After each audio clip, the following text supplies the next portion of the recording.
Kapa Hawaiian FM 100.3, 99.1, online at kaparadio.com. Kaya here with Kapa and another wonderful opportunity to speak with our Hawaiʻi Police Department. Joining us today is Sgt Riddle, and he's here to share a little bit about what's happening with speeding on Hawaiʻi Island. And welcome, Sgt Riddle. I'm so glad you're able to join us today. Thank you, Kay. I appreciate you guys having us on to talk about speed. Jazz and I have been talking about this. We had a trip over to Hilo over the last few weeks, and we were so hesitant about driving because of speeding and the amount of fatalities. So I personally am somewhat very passionate about talking with you about this particular subject today regarding speeding. So let's get it kicked off. How are speed limits set for roadways and highways? So in the state of Hawaii, the Department of Transportation actually sets the speed limits. And when they do that, they're looking at many things to include like whether it's a hilly area, residential, whether it has wide shoulders or not, driver visibility. You know, we have a lot of dense forest areas that block the visibility. So a lot of those things go into consideration when determining the speed limits for the roadways. It's not just what the roadway is made of, and any roadway you can travel 60 miles an hour on. A lot of thought goes into it. Also the weather, you know, there's a lot of areas where there's runoff, which can cause hydroplaning at higher speeds. So I'm assuming speeding is an issue for Hawaiʻi Island. How many of these types of citations are actually issued? Good question. So there's three different types of citations. So there's the excessive speed and exceeding the speed limit. So exceeding the speed limit would be anywhere from 1 to 29 miles over the speed limit. Excessive speed would be 30 miles over the posted speed limit, or 81 miles an hour on any roadway. So those are the three different types of citations you can get. The first one is an infraction. That's the 1 to 29.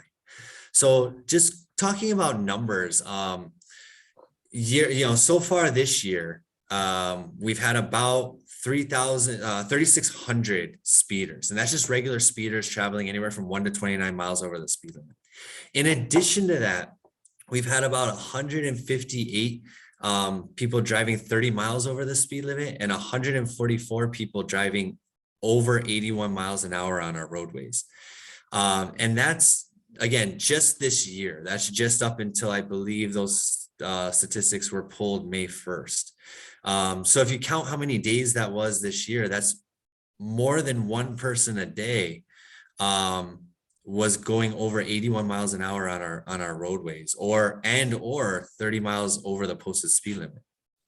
Wow. Okay, so now that we know how many drivers are on our roadways and are being observed and stopped for speeding, at roughly how fast, like you said, are they traveling, and how many, I want to say maybe based on the numbers you just said, how many traffic collisions?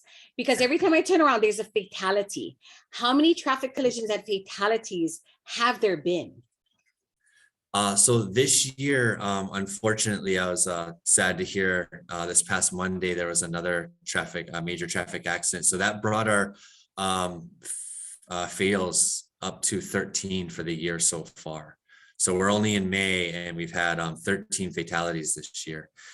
And so far this year, we've had 234 major traffic collisions. So anytime there's a major traffic collision, that's a traffic collision that resulted in some type of injury or major disabling of a vehicle. You think of a vehicle being crushed, being undrivable, and being disabled. That would constitute as a major traffic collision. So there's been a lot. And you think 13, you know, how many weeks have we had this year? That's almost, not quite, but almost one every other week. Wow. That's pretty intense.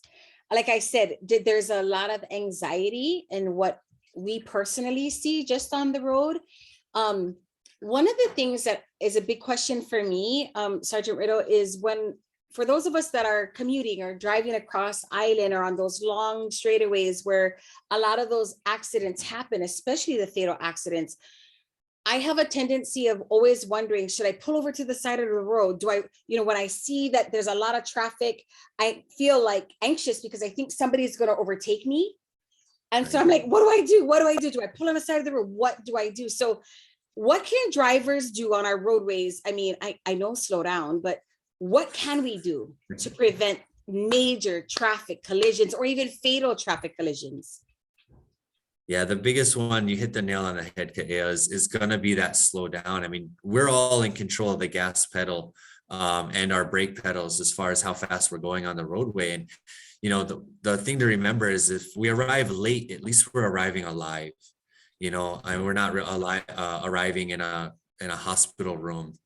Or in a ditch somewhere, trapped in our vehicles. So the main thing is plan ahead, leave early, make sure you allow yourself enough time. If you do find yourself in one of those hectic situations where you do have a long line of traffic behind you, if there's a safe area to pull over and let them pass, you can let them pass. Again, you'd rather be safer than sorry, right? Mm-hmm. But other than that, it really is just slowing down.